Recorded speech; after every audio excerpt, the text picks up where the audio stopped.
Chapter 5.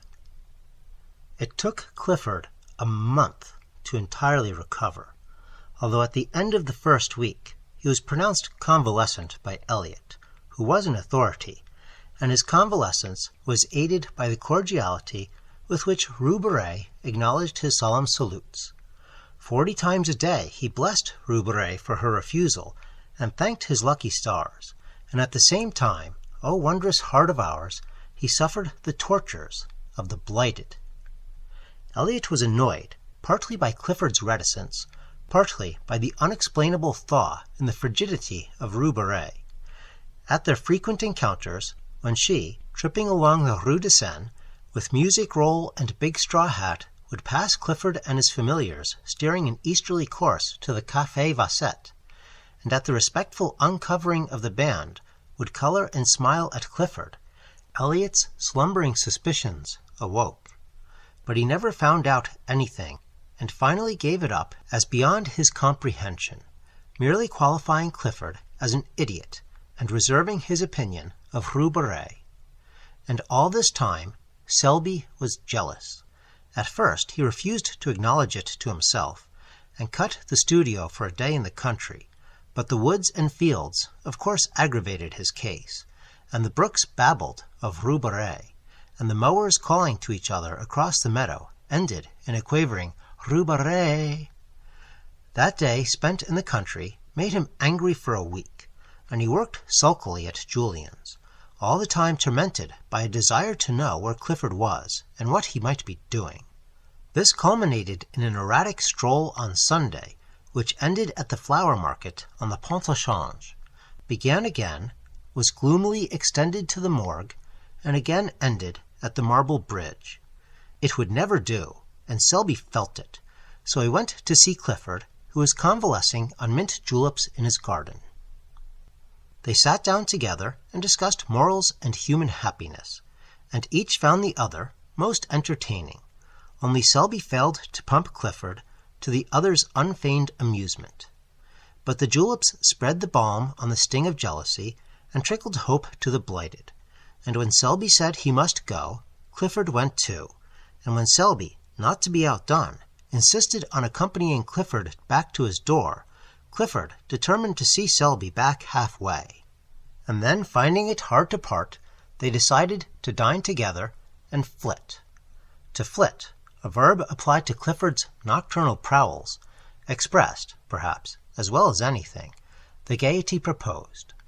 Dinner was ordered at Mignon's, and while Selby interviewed the chef, Clifford kept a fatherly eye on the butler. The dinner was a success, or was of the sort generally termed a success. Toward the dessert, Selby heard someone say, as at a great distance, "Kid Selby, drunk as a lord." A group of men passed near them. It seemed to him that he shook hands and laughed a great deal, and that everybody was very witty. There was Clifford opposite, swearing undying confidence in his chum Selby, and there seemed to be others there, either seated beside them or continually passing with the swish of skirts on the polished floor. The perfume of roses, the rustle of fans, the touch of rounded arms, and the laughter grew vaguer and vaguer. The room seemed enveloped in mist.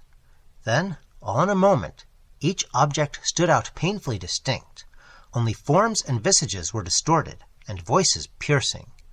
He drew himself up, calm, grave, for the moment master of himself, but very drunk.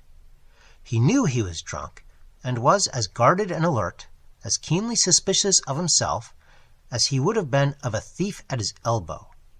His self-command enabled Clifford to hold his head safely under some running water and repair to the street considerably the worse for wear, but never suspecting that his companion was drunk. For a time he kept his self-command. His face was only a bit paler, a bit tighter than usual. He was only a trifle slower and more fastidious in his speech. It was midnight when he left Clifford peacefully slumbering in somebody's armchair, with a long suede glove dangling in his hand, and a plumy boa twisted about his neck to protect his throat from draughts. He walked through the hall and down the stairs, and found himself on the sidewalk in a quarter he did not know. Mechanically, he looked up at the name of the street. The name was not familiar. He turned and steered his course towards some lights clustered at the end of the street. They proved farther away than he had anticipated, and after a long quest, he came to the conclusion that his eyes had been mysteriously removed from their proper places and had been reset on either side of his head like those of a bird. It grieved him to think of the inconvenience this transformation might occasion him, and he attempted to cock up his head, hen-like, to test the mobility of his neck. Then an immense despair stole over him. Tears gathered in his tear ducts, his heart melted, and he collided with a tree. This shocked him into comprehension. He stifled the violent tenderness in his breast, picked up his hat, and moved on more briskly. His mouth was white and drawn, his teeth tightly clinched. He held his course pretty well, and strayed but little, and after an apparently interminable length of time, found himself passing a line of cabs. The brilliant lamps, red, yellow, and green, annoyed him, but he felt it might be pleasant to demolish them with his cane. But mastering this impulse, he passed on. Later, an idea struck him that it would save fatigue to take a cab, and he started back with that intention. But the cabs seemed already so far away, and the lanterns were so bright and confusing, that he gave it up, and pulling himself together, looked around. A shadow, a mass, huge, undefined, rose to his right. He recognized the Arc de Triomphe, and gravely shook his cane at it. Its size annoyed him. He felt it was too big. Then he heard something fall clattering to the pavement, and thought probably it was his cane, but it didn't matter much.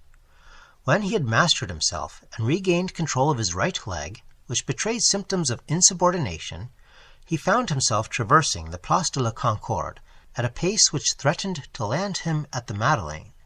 This would never do. He turned sharply to the right, and crossing the bridge, passed the Palais Bourbon at a trot, and wheeled into the Boulevard Saint-Germain. He got on well enough, although the size of the War Office struck him as a personal insult, and he missed his cane, which it would have been pleasant to drag along the iron railings as he passed. It occurred to him, however, to substitute his hat. But when he found it, he forgot what he wanted it for, and replaced it on his head with gravity. Then he was obliged to battle with a violent inclination to sit down and weep. This lasted until he came to the Rue de Rennes, but there he became absorbed in contemplating the dragon on the balcony overhanging the Cour du Dragon, and time slipped away until he remembered vaguely that he had no business there, and marched off again. It was slow work. The inclination to sit down and weep had given place to a desire for solitary and deep reflection. Here his right leg forgot its obedience, and attacking the left, outflanked it and brought him up against a wooden board which seemed to bar his path. He tried to walk around it, but found the street closed. He tried to push it over, and found he couldn't. Then he noticed a red lantern standing on a pile of paving stones inside the barrier. This was pleasant. How was he to get home if the boulevard was blocked? But he was not on the boulevard. His treacherous right leg had beguiled him into a detour, for there, behind him, lay the boulevard with its endless line of lamps.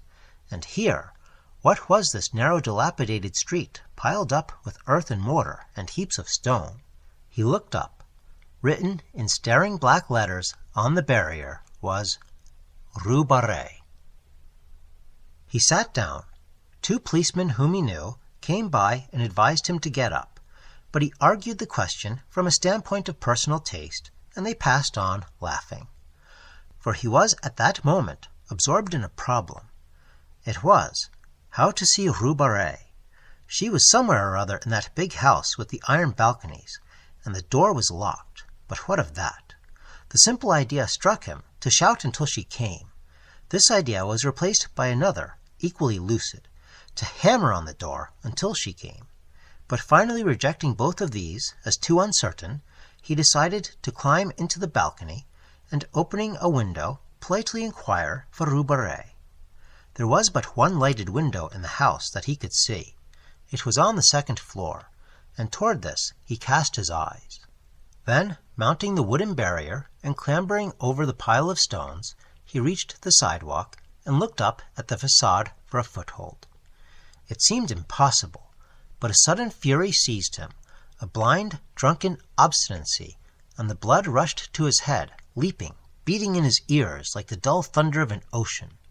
He set his teeth, and springing at a window-sill, dragged himself up and hung to the iron bars. Then reason fled.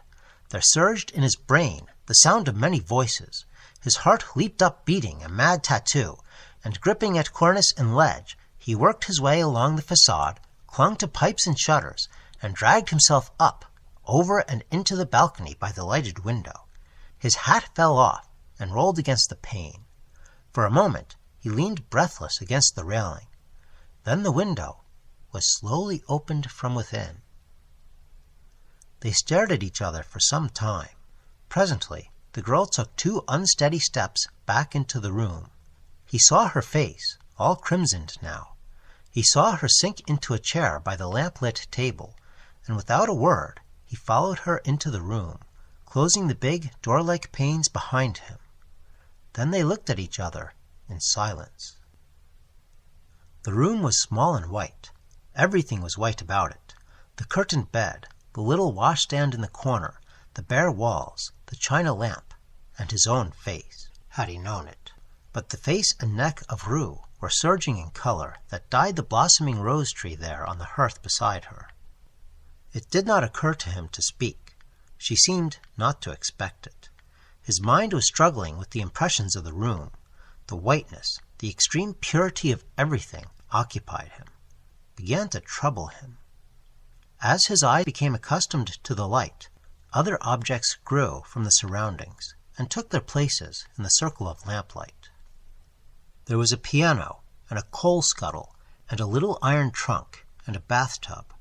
Then there was a row of wooden pegs against the door, with a white chintz curtain covering the clothes underneath. On the bed lay an umbrella and a big straw hat, and on the table a music roll unfurled, an inkstand, and sheets of ruled paper. Behind him stood a wardrobe faced with a mirror, but somehow he did not care to see his own face just then. He was sobering. The girl sat looking at him without a word. Her face was expressionless, yet the lips at times trembled, almost imperceptibly. Her eyes, so wonderfully blue in the daylight, seemed dark and soft as velvet, and the color on her neck deepened and whitened with every breath. She seemed smaller and more slender than when he had seen her in the street, and there was now something in the curve of her cheek almost infantine. When at last he turned and caught his own reflection in the mirror behind him, a shock passed through him as though he had seen a shameful thing, and his clouded mind and his clouded thoughts grew clearer. For a moment their eyes met, then his sought the floor, his lips tightened, and the struggle within him bowed his head and strained every nerve to the breaking. And now it was over, for the voice within had spoken. He listened, dully interested, but already knowing the end. Indeed, it little mattered. The end would always be the same for him. He understood it now. Always the same for him.